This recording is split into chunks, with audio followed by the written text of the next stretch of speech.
नमस्कार, news take के Y factor में आपका स्वागत है। मैं हूं योगेश मिश्र। कोई दिया तूफान से टकराए और दिया न बुझे, यह विस्मय है, चमत्कार है और कोई न कोई बड़ी अनुकंपा भी है। आप पर यकीन नहीं होगा, पर यकीन कीजिए, मान लीजिए कि 29 सितंबर 2023 को यह सच साबित हुआ। कुछ छोटे छोटे टिमटिमाते हुए दिए तूफान से टकराए और तूफान हार गया, दिए जीत गए। पर इस हार और जीत के खेल में मद्रास हाईकोर्ट की भूमिका बहुत महत्वपूर्ण रही। दिए और तूफान के टकराने की कहानी 565 निर्धन अनुसूचित आदिवासी ग्रामीण जन से जुड़ती है, जिन्होंने तमिलनाडु के 4 महाबली मुख्यमंत्रियों से 31 साल तक लोहा लिया, न्याय की लड़ाई लड़ी और अंततः सब निर्धन अनुसूचित लोग ही विजयी हुए। दिए से टकराने वाले तूफान मुख्यमंत्रियों में M.K. स्टालिन, इनके पिता करुणानिधि, दिवंगत जे जयललिता और ई पलनीस्वामी शामिल हैं। सभी हार गए, मगर इन सभी ने अपने अत्याचारी अफसरों का बड़ा बेशर्मी से समर्थन किया। न्याय पाया जनजाति वालों ने, पर वो 31 साल लड़े, अनवरत संघर्ष किया। यह शौर्य गाथा है तमिलनाडु के पूर्वी घाट में स्थित मनोरम चितेरी पहाड़ियों के वनाच्छादित गांव वचथी की।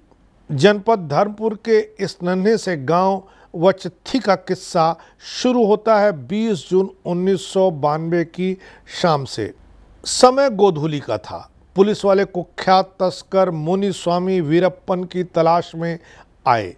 यह आतंकी और डाकू चंदन के पेड़ काट करके बेचता था, अपहरण और फिरौती का धंधा करता था। पुलिस और राजस्व अधिकारियों ने वाचथी गांव पर छापा मारा, घरों में अंधाधुंध तोड़फोड़ की, घरों को नष्ट कर दिया, मवेशियों को मार डाला, बूढ़ों, महिलाओं और बच्चों को बेरहमी से पीटा, उनके घरेलू सामान और कृषि उपकरण नष्ट कर डाले। गांव की करीब 18 महिलाओं को किसी सुनसान जगह पर ले जाकर के उनके साथ दुराचार किया। द हिंदू दैनिक समाचार पत्र ने इस पूरी घटना को भी छापा और फोटो भी छापी।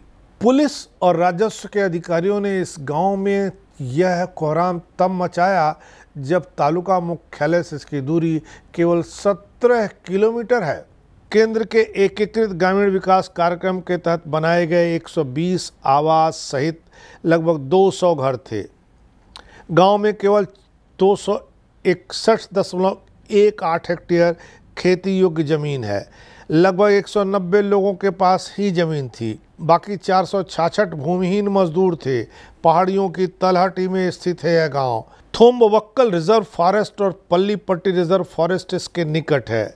आदिवासी इस जंगल से लघु वन उपज और लकड़ियां इकट्ठी करने का काम करते थे। गांव की जमीन पर वो मुख्य रूप से रागी, टेपियोका और चावल की खेती करते थे। इस गांव में कुल 250 परिवार रहते थे। गांव की जनसंख्या कुल 1032 थी, जिसमें 517 पुरुष और 515 महिलाएं शामिल थे। राज्य विधानसभा में कई दफा इस गांव का मामला उठा, पर आवाज दबा दी गई। हाईकोर्ट के आदेश के बाद सीबीआई ने इसकी जांच की। मामला राष्ट्रीय मानवाधिकार आयोग की पड़ताल से भी गुजरा। प्रदेश की एक विशेष अदालत ने 29 सितंबर 2011 को दलितों पर अत्याचार की सभी 269 आरोपी अधिकारियों को सजा सुनाई।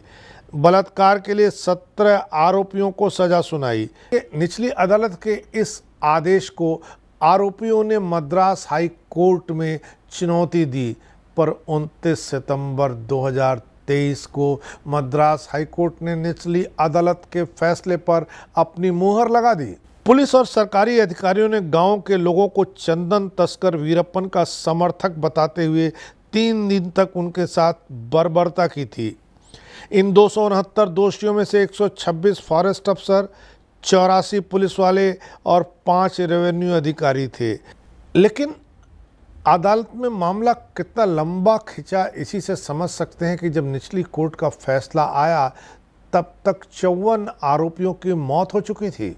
हालांकि अपने फैसले में निचली अदालत ने सभी आरोपियों को 1 से 10 साल तक की सजा सुनाई। इसके साथ ही हर दोषी को 10 लाख रुपए देने का आदेश दिया, जो 18 पीड़िताओं को दिए जाने थे। इनमें से हर दोषी 5 लाख रुपए जमा कर चुका है, केवल 5 लाख रुपए बकाया है। हाई कोर्ट ने अपने आदेश में राज्य सरकार को निर्देश दिया कि पीड़ितों को नौकरी या उनके और उनके परिवार को स्वरोजगार के अवसर मुहैया कराए जाएं। कोर्ट ने सरकार को यह भी निर्देश दिया कि तत्कालीन जिला कलेक्टर, सुप्रिंटेंडेंट ऑफ पुलिस और डिविजनल फॉरेस्ट अफसर दोषियों के खिलाफ एक्शन लें, क्योंकि उन्होंने आरोपियों के खिलाफ कोई भी कार्रवाई नहीं की है।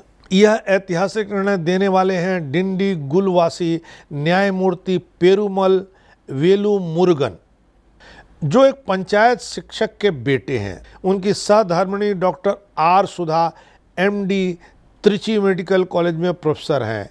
न्यायमूर्ति P वेलुमुरुगन ने कहा, सभी आपराधिक अपीलों को खारिज किया जाता है। वाचथी गांव के लोगों के खिलाफ तस्करी का जो आरोप लगाया गया था, अदालत ने उसे भी खारिज कर दिया।